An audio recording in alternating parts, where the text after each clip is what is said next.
l'Afrique est en train de développer un véritable savoir-faire alliant les nouvelles technologies et les énergies renouvelables. Bienvenue ici en Afrique de l'Ouest. Sur le continent, plus de 650 millions de personnes n'ont accès à aucune source d'énergie.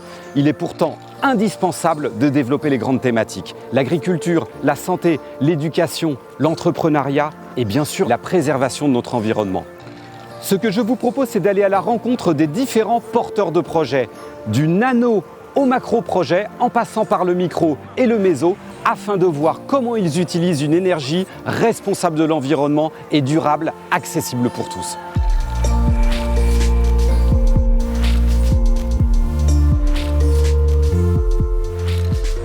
Bonjour Ngossé.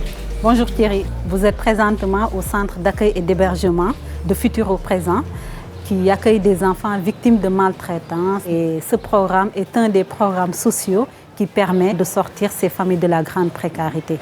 Et dans ce domaine, nous intervenons notamment dans le domaine de l'éducation, de la santé, de l'habitat et des énergies renouvelables. Alors, des enfants sont accueillis ici dans le centre, des enfants qui ont besoin, et ça c'est très important, d'être remis dans leur famille, réinsérés dans leur écosystème familial, et vous appuyez cet écosystème en leur permettant d'avoir un accès à la lumière, ce qu'ils n'avaient pas, par le biais de ces kits solaires. Et ça, c'est vraiment très important parce que ça leur permet, tu me l'expliquais un petit peu, d'étudier, d'avoir des activités à la tombée de la nuit, alors que d'habitude, on est dans le noir. Voilà, parce qu'il suffisait d'avoir la bougie. Une fois que la bougie est finie, elles allaient au lit, sans pour autant finir leur devoir. Donc ces kits solaires viennent vraiment au bon moment. Parce que parfois ça permet de recharger les téléphones mobiles, ça permet de faire d'autres choses, de pouvoir peut-être recharger un ordinateur, et ça aussi c'est très important. Voilà, et on est très satisfait des résultats. Nous nous sommes rendus au niveau des familles pour savoir s'il n'y avait pas des problèmes. La démonstration s'est bien passée lors des remises de kits. Et actuellement, ces familles arrivent à l'utiliser correctement. Dans les kits aussi, ils ont un téléphone portable avec des applications qui permettent aux enfants d'avoir des exercices, contenus, voilà, c'est ça, contenu éducatif. Donc ça aussi c'est un plus. Là, nous allons voir ces familles concrètement pour voir comment ça se passe avec les kits solaires. Allons-y. D'accord. Bonjour Aurélie. Bonjour. Ça va? Bonjour. Ça va, oui. Alors là, on est vraiment sur le début de la lumière pour des foyers qui n'avaient pas accès ou quasiment pas à l'électricité. On est déjà tout de suite avec un smartphone et des contenus adaptés. Là aussi, il y a quand même une formation, il y a un apprentissage à faire pour que les jeunes, pour que Aurélie puisse en bénéficier et voir comment ça fonctionne. Au fait, à la maison de l'éducation, nous avons ce qu'on appelle le volet numérique. Aurélie est avec nous depuis des années, donc elle sait utiliser le numérique. Ce qui fait qu'à travers elle, elle peut montrer à sa famille comment utiliser le smartphone ou bien même l'utilisation du kit solaire. Donc ça c'est très intéressant, ça veut dire qu'elle va finalement former les membres de la famille, du foyer à l'utilisation par le biais de l'énergie renouvelable, au numérique et au contenu numérique. Merci beaucoup. Merci Thierry. Merci Ngossé. Merci beaucoup Aurélie. Merci Aurélie. Avec les kits solaires que nous avons découverts, il est possible d'accéder à de la lumière, mais aussi de recharger différents appareils. Ce que nous allons découvrir, c'est qu'il est possible, avec un dispositif un peu plus important, d'électrifier un écosystème plus large et donc de mieux répondre à la demande. C'est justement ce que je vous propose de découvrir sur le prochain projet.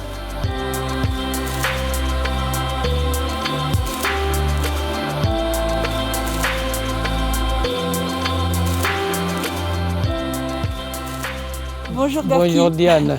La communauté villageoise a déposé une demande auprès de Synergie Solaire via Djoko Aksalum, une association française qui a mis en place le projet.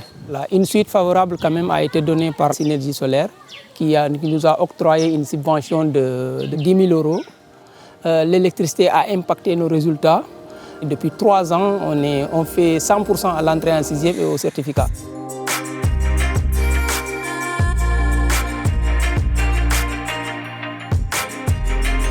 Ce que nous avons vu ici à Djoko Aksalum, c'est un projet qui est concentré sur une thématique primordiale, bien sûr, l'éducation. Mais parfois, dans certaines zones rurales, c'est l'eau qui est primordiale et beaucoup plus urgente. C'est justement ce que nous allons découvrir sur ce prochain projet.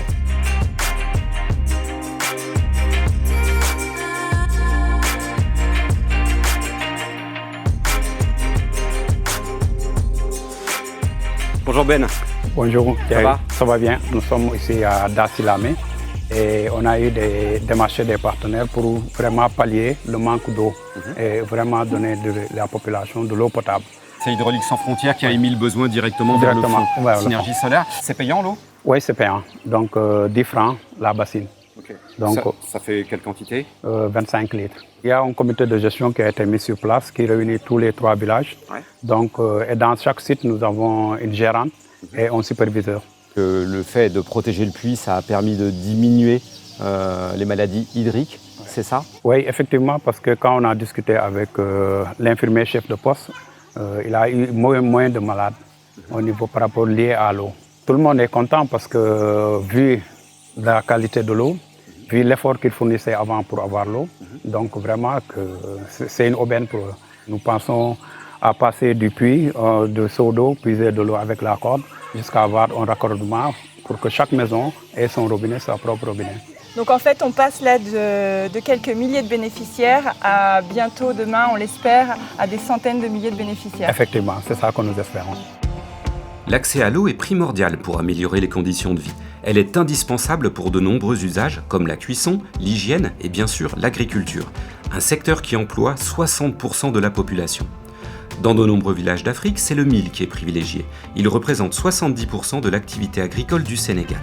L'ONG La Guilde, avec son programme L'Agence des microprojets, finance un projet pilote qui mêle habilement les producteurs de mil, qui vivent dans des villages isolés, et l'expertise technologique d'une entreprise locale.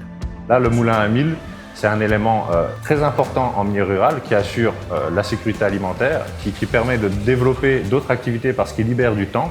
Il libère de la souffrance aussi, parce que piler le mil, ça fait souffrir les populations. Toutes ces personnes qui passent à l'énergie renouvelable, qui passent au solaire, qui passent à l'électrique, est-ce que parfois ils font sens inverse? Est-ce qu'ils reviennent à un groupe électrogène? Est-ce que ceux qui vont utiliser un moulin à mil vont peut-être finalement renoncer et se rééquiper d'un thermique, ou quand ils ont fait le cap, ils y restent et ils continuent? Aujourd'hui, quand on parle sur le solaire et qu'il a un mécanisme de financement qui est accompagné, parce que c'est difficile pour quelqu'un d'acheter une installation solaire en une fois. Par contre, quand on a un accompagnement de la microfinance, ben là, on se rend compte que l'économie, c'est-à-dire l'impact sur le portefeuille, il est direct.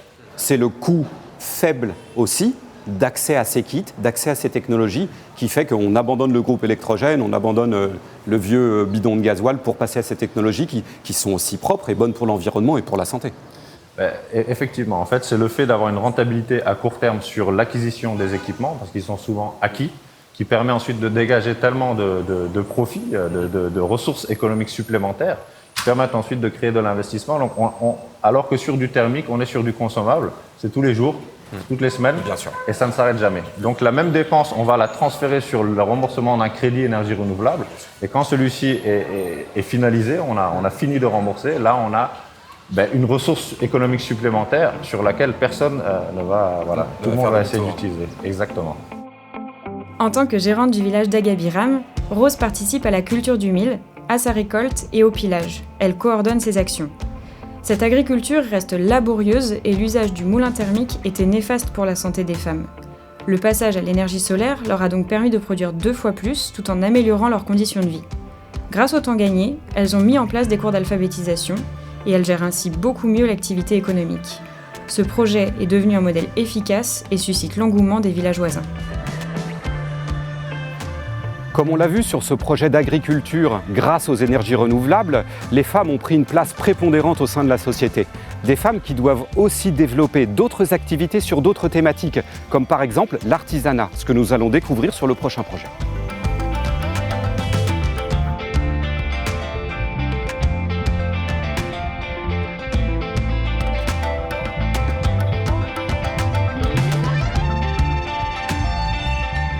Alors Babacar, ici on est à Ndem, donc en fait il y a 200 personnes impliquées sur ce projet sur vraiment une thématique forte qui est les activités autour de la couture, mais ça touche plein d'autres activités transverses. Nous faisons des ameublements, des draps, des couverts extra, de la confection et des accessoires, des tableaux de décoratifs pour les maisons, à peu près on touche à tout.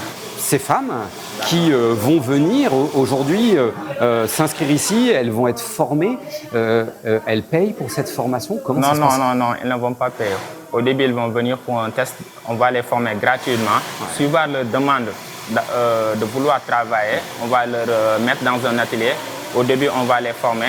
Et au bout de 3 mois, on les introduit en processus de production qui vont être rémunérés mensuellement. Ça, c'est hyper important en zone rurale, justement, pour permettre à ces familles de rester au sein de cette communauté. Voilà, d'où l'objectif du projet d'ailleurs, comme on a énuméré au début, pour lutter l'exode rural. L'installation que vous avez mise en place, qui vous permet, grâce à des panneaux photovoltaïques, d'alimenter tous les ateliers, tout cet écosystème dédié à la couture, à la formation, à la création d'emplois. Il y a aussi du stockage d'énergie ou c'est uniquement fourniture de courant? C'est fourniture de courant et il y a aussi des batteries hyper solides pour conserver l'énergie. Comme ça, la nuit, l'activité peut redémarrer. Il ne faut pas oublier qu'on est labellisé par la WFTO, le World Fair Trade Organization, qui labellise le commerce équitable. Donc, ces produits, essentiellement, il y a une partie qui part vers l'étranger, une partie importante qui va vers les boutiques Solidaire Monde en France, et un peu d'Italie, un peu d'Espagne. On a aussi 4 boutiques au niveau national. Voilà 8 ans que le système est en place, qu'il fonctionne. Il permet de faire travailler plus de 250 salariés, profite aux 30 villages voisins et ne demande qu'à s'agrandir. Ce que nous avons découvert à Ndem, c'est un savoir-faire local made in Africa sur l'artisanat. Un projet qui arrive à bien communiquer grâce à Internet. Et c'est justement à Palmarin que les jeunes vont être sensibilisés grâce à l'outil informatique sur la préservation de leur environnement.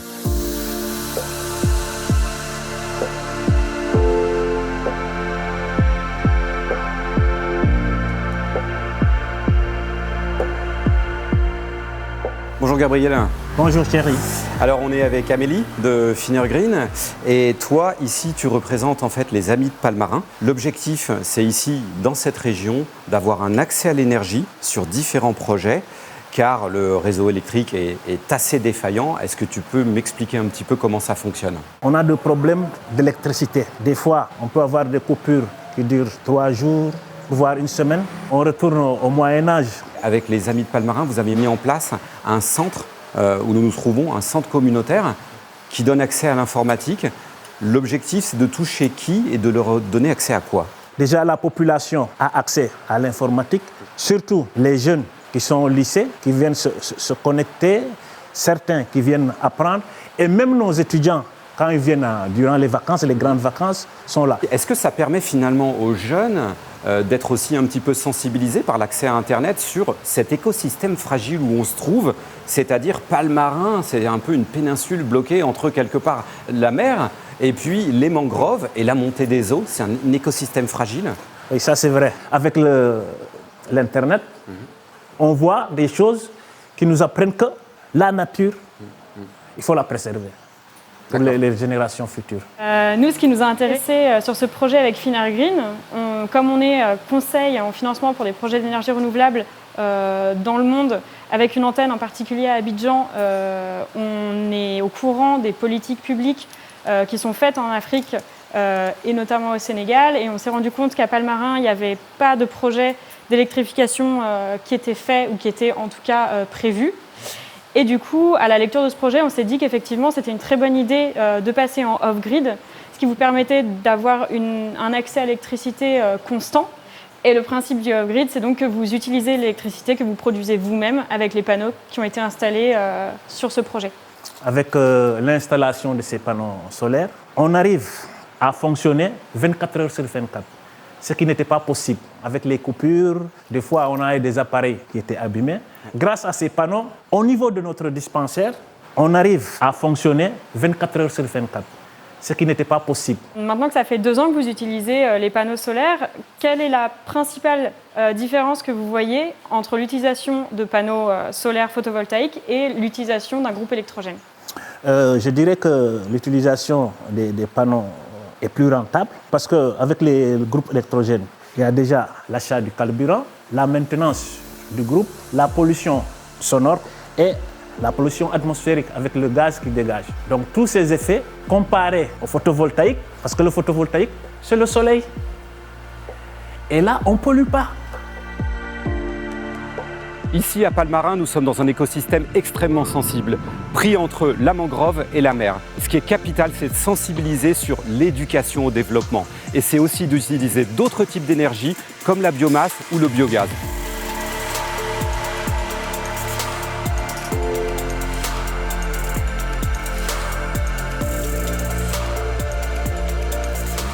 Pape Dial, bonjour. On est ici à Diourbel et nous, en venant sur la route, on a découvert des montagnes de coques d'arachide. Et toi, tu es à l'origine d'un projet qui vise justement à recycler, à utiliser ces coques pour produire un biocharbon. Avant, les coques d'arachide, on les jetait. Et on voit ici qu'au Sénégal, on coupe trop les arbres. Il y a vraiment le déboisement, ça dépasse les bornes. Et nous, on lutte contre le déboisement. Comme nous avons un projet qui fait de l'agroécologie et tout ça, on a pensé à ce charbon-là. Donc ça, c'est composé uniquement des coques voilà, qui entourent l'arachide, la cacahuète. Voilà. Il ne fait pas de fumée toxique. Non. Ça, c'est très important. Non. Parce que beaucoup de gens cuisinent chez eux et s'intoxiquent quand ils utilisent du charbon ou d'autres choses. Donc ça, c'est très intéressant aussi pour la santé. Il y a vraiment derrière un véritable business model parce que c'est des montagnes entières de coques d'arachide. Voilà. Donc quelque part, on peut vraiment développer une filière. C'est ce sur quoi tu travailles. En dehors de ça, c'est une création d'emplois. En plus. Parce que les gens vont le chercher et nous le vendre. En même temps, quand on fait le biocombustible, on fait des dépôts, il y a des responsables qui vendent et qui travaillent. Donc c'est une création d'emplois. C'est quand même une industrialisation avec un savoir-faire local. C'est vous qui vraiment détenez l'ensemble des compétences dans un cercle vertueux autour de cette activité. Ça peut donner aussi peut-être des idées aux pays, aux régions voisines. Voilà, justement parce que nous, quand on commence ça, on le faisait avec notre expérience, mais finalement, on a eu des Belges qui ont venu nous améliorer notre qualité de travail. Maintenant aussi, on travaille avec d'autres personnes qui veulent nous acheter la machine. On vous souhaite que le message passe. Dans les énergies renouvelables, il y a aussi le biocombustible, des produits qui permettent de toucher des milliers d'utilisateurs et qui sont aussi vecteurs d'une économie inclusive. Il faut former les producteurs et développer les filiales. Il est aussi capital d'informer les jeunes. L'éducation reste au cœur du développement. Dans le pays, 3 millions de personnes ne savent ni lire ni écrire. Pour mieux préparer les jeunes, il faut aussi les former aux nouvelles technologies. Une école a développé des cours d'informatique, mais cela nécessite un courant stable et fiable. Là aussi, les énergies renouvelables s'imposent. Bonjour Mamadou. Bonjour Thierry. Bonjour, tu vas bien? Oui, ça va et toi? Merci beaucoup de nous recevoir ici. On est dans l'école Cœur Fatou Kaba. C'est ça. Cette installation qui te met en autonomie. On a vu un local technique avec des batteries au gel qui te permettent de stocker l'énergie. Tu as une stabilité, tu n'as pas de problème de matériel? On n'a pas du tout de problème parce qu'avant l'installation même, le technicien, l'entreprise est venu sur place et a évalué l'état des besoins pour pouvoir quand même paramétrer par rapport à nous ce qu'on a besoin. Avec l'outil informatique, d'Internet, de toutes ces nouvelles technologies, c'est quand même une révolution. On voit des téléphones partout, Internet est partout. Qu'est-ce que tu en penses vis-à-vis de l'éducation? La communication électronique, etc., c'est ce qui est en vogue et c'est à partir de là qu'on puisse vraiment travailler.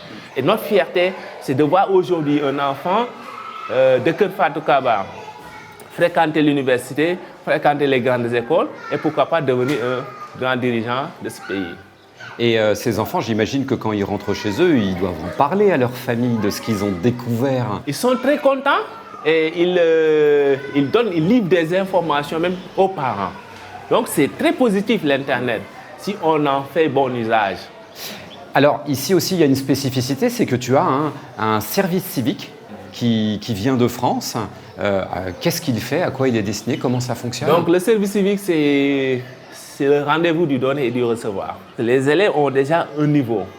Ils regardent ce que son prédécesseur a fait et maintenant ils continuent à travailler pour renforcer les enfants. Il y a une progression de l'éducation au Sénégal. Ces 10 dernières années, il y a le double d'enfants qui sont scolarisés. Ça progresse, c'est un très bon signe. Qu'est-ce que tu en penses? C'est un très bon signe parce que au début, les parents étaient un peu réticents par rapport à l'éducation, à l'école française, etc. Aujourd'hui, ils sont confiants.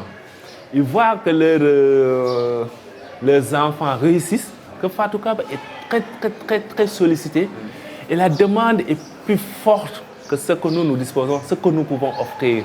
Mamadou, on ouvre combien de Cœur Fatou Kaba au Sénégal? 1000, 2000, 3000? 3500. 3500, chiffre clé, pari tenu.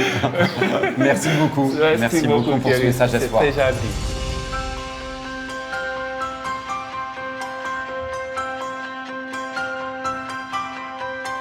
Ce que nous avons découvert sur ce projet, c'est que grâce à l'informatique et aux énergies renouvelables, des milliers de personnes sont directement impactées. Mais l'État prend les choses en main avec la construction de plusieurs centrales d'énergie renouvelable afin de connecter ces millions d'utilisateurs qui nous entourent et qui attendent un accès à l'énergie. Direction Tenmerina pour découvrir la grande centrale photovoltaïque. C'est à 200 km au nord de la capitale qu'une des 6 centrales de 43 hectares fournit à elle seule l'électricité pour 250 000 foyers. Elle a été déployée en moins de 10 mois et démontre un savoir-faire local impressionnant, possible grâce à un partenariat public-privé. Ces vastes projets sont indispensables et vont de pair avec les micro-projets pour le développement des énergies renouvelables à l'échelle du pays et même du continent. Le développement des systèmes off-grid a un gros potentiel au Sénégal et de manière générale en Afrique de l'Ouest avec des systèmes de prépaiement et la maintenance également qui s'y est. Mais je vois ça comme vraiment un cap intéressant en coordination avec les centrales traditionnelles qui sont sur le grid. Donc, puisque au fond, certaines populations rurales, ce dont elles ont besoin, c'est parfois d'une petite lampe. Ce qu'on appelle un peu les nano-projets. Et puis ensuite un petit changement d'échelle. Et ensuite l'espoir de pouvoir être raccordé avec une énergie propre comme celle-là. L'Afrique a une belle part à jouer et des expériences intéressantes à partager avec le reste du monde. Le 7e objectif de développement durable, c'est l'électrification universelle pour notre planète d'ici 2030. Pour le faire, les énergies renouvelables sont l'indispensable levier des thématiques de l'aide au développement. L'agriculture, la santé, l'éducation, l'entrepreneuriat et bien sûr la protection de notre environnement. Ces projets agissent en véritable incubateur de nouvelles technologies. Ce sont des laboratoires en temps réel. Un savoir-faire made in Africa avec de l'emploi, de la formation et un véritable savoir-faire local qui développe une économie inclusive, qui permet également aux porteurs de projets de s'approprier les systèmes et de mieux les défendre. L'Afrique peut jouer un rôle majeur en tant qu'incubateur de solutions dans les énergies renouvelables. Elle a déjà joué ce rôle avec la téléphonie mobile et la possibilité d'avoir un compte en banque directement sur son smartphone. Ce dont l'Afrique a besoin aujourd'hui, c'est que tous les acteurs s'impliquent. Les ONG, les entreprises, les pouvoirs publics, la société civile, les fournisseurs d'énergie et les particuliers, afin de rendre une énergie durable accessible pour tous.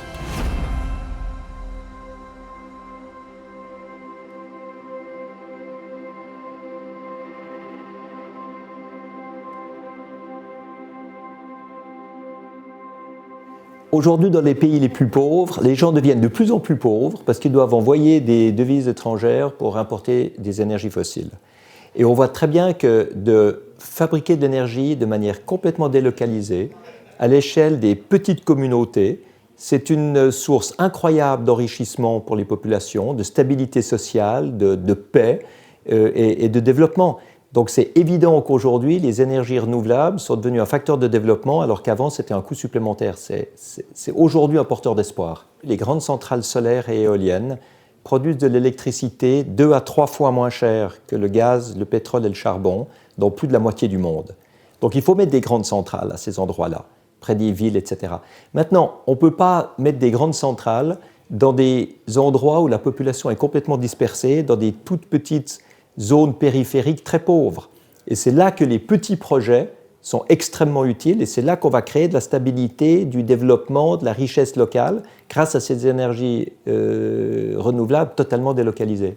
Vous savez, on parle des smart grids, qui est la possibilité d'avoir des villes qui fonctionnent de manière intelligente, où la production, la distribution, la consommation sont complètement intégrées, synchronisées, optimisées pour être plus efficients. Puis il y a les microgrids. Le microgrid, c'est quelques panneaux solaires, c'est des ampoules électriques avec des chargeurs pour téléphone. Et avec ça, vous faites un bien incroyable dans un village pauvre. Vous permettez à des enfants d'étudier, vous permettez à des familles de se passer de l'éclairage au mazout, de se passer du générateur diesel, d'arrêter de s'empoisonner avec des produits polluants et d'arrêter de déforester le peu de bois qui leur reste. Donc on voit qu'il faut de tout, des petits projets et des grands projets. En Afrique, vous pouvez payer votre énergie solaire avec votre téléphone. l'Afrique a un potentiel de développement qui est absolument spectaculaire. Toutes ces nouvelles technologies permettent à l'Afrique de se développer. Donc il faut deux choses pour que le monde change. Il faut un cadre légal qui met des politiques énergétiques et environnementales très ambitieuses, et il faut que les solutions pour atteindre ces politiques ambitieuses soient économiquement rentables. À ce moment-là, vous avez la possibilité de transformer l'industrie, de transformer la société, et vous avez la possibilité de donner de l'espoir. Il ne s'agit plus d'une écologie punitive, il s'agit d'une écologie rentable. Ça permet de dire aux industriels qu'on peut être logique autant qu'écologique.